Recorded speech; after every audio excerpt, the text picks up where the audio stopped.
इसके पहले वाले वीडियो में हम बताए थे sections formula for internal division के लिए। अब इसमें देखिए कि अगर सेक्शंस फार्मूला हम निकाल रहे हैं और एक्सटर्नल डिवीजन के लिए, सेक्शंस फार्मूला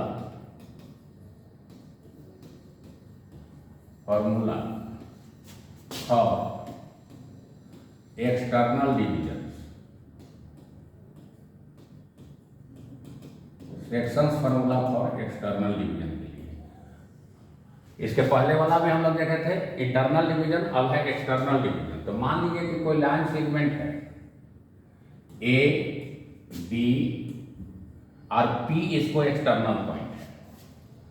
आपको दिया हुआ रहेगा कि ए पॉइंट का पोजीशन वेक्टर आपको मालूम है, बी पॉइंट का पोजीशन वेक्टर मालूम है, ये बीपी जो है वह एन रेशियो में डिवाइड कर रहा है और एपी जो है वह एम रेशियो में डिवाइड कर रहा है, m/n एक्सटर्नल। तो इसका इनिशियल पॉइंट ओरिजिन को ले लिए, यहां से इसको ए को मिला दिए, बी मिल गया और यहाँ पर पी का ही हमको पोजीशन वेक्टर निकालना है, यानी कि आर का वैल्यू हमको यहाँ निकालना है। क्या दिया हुआ है आपका कि OA वेक्टर जो है, यह OA वेक्टर कहलाएगा ए वेक्टर, इसी का पोजीशन दिया हुआ है। OB वेक्टर जो है आपका बी वेक्टर है और इस वेक्टर को हम लोग अपने से मान लिए आर वेक्टर है कि जब देखिए AB लाइन को एक्सटर्नली अगर रेशियो में डिवाइड कर रहा है m/n के, तब आर का पोजीशन वेक्टर ए और बी और एम और एन के फॉर्म में क्या होगा, इस चीज को निकालना। जैसा कि हम लोग section formula for internal division में निकाले थे, r = m/b vector plus n × a vector by m + n। यहाँ पर क्या हो जाता है कि माइनस हो जाता है, देखिएगा कैलकुलेशन में आ जाएगा माइनस। तो गिवन दैट है, गिवन है OA वेक्टर ये दिया हुआ है, A वेक्टर है A, OB वेक्टर भी आपको दिया हुआ है, OB वेक्टर जो है वह B वेक्टर है और OP वेक्टर इक्वल टू हम लोग मान लिए कि R वेक्टर है, इसको हम लोग सेट कर मान लिए हैं। अब देखिए कि रेशियो आपको क्या दिया हुआ है, तो AP बाई BP का जो रेशियो दिया हुआ है वह दिया हुआ है m/n, ए रेशियो दिया हुआ है, AP बाई BP आपको कितना दिया हुआ है m/n। तो n × AP इक्वल टू क्या हो जाएगा, m × BP हो जाएगा, m × BP। अब इसमें भी वेक्टर लगा दें तो n × हो जाएगा AP vector equal to m × हो जाएगा BP वेक्टर, वेक्टर लगा दी।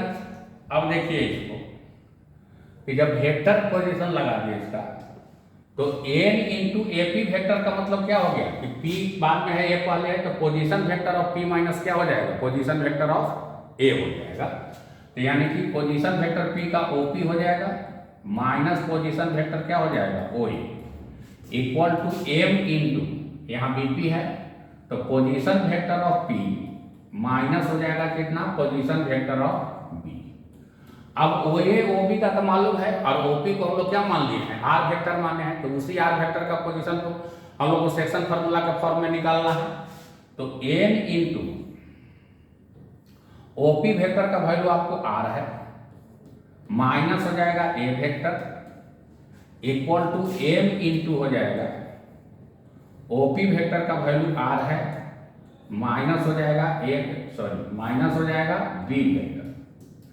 अब इसको मल्टीप्लाई कर दीजिए, तो n × R vector minus n × A vector equal to हो जाएगा m × R vector minus m × B vector हो जाएगा।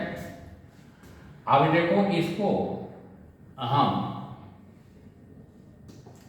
m × B वेक्टर को इधर ला रहे हैं, तो m × B vector minus n × A vector equal to m × R minus हो जाएगा n × R वेक्टर। तो m × B vector minus n × A vector equal to m minus n × क्या हो जाएगा R वेक्टर। तो R वेक्टर का value मिल गया हमको, तो R वेक्टर जो हो जाएगा वह कितना होगा, m × B vector minus n × A vector by m - n। तो इसको हम लोग कहते हैं सेक्शन फार्मूला फॉर, इसके लिए हो गया एक्सटर्नल डिवीजन के। एक्सटर्नल में माइनस होता है और इंटरनल में प्लस होता है।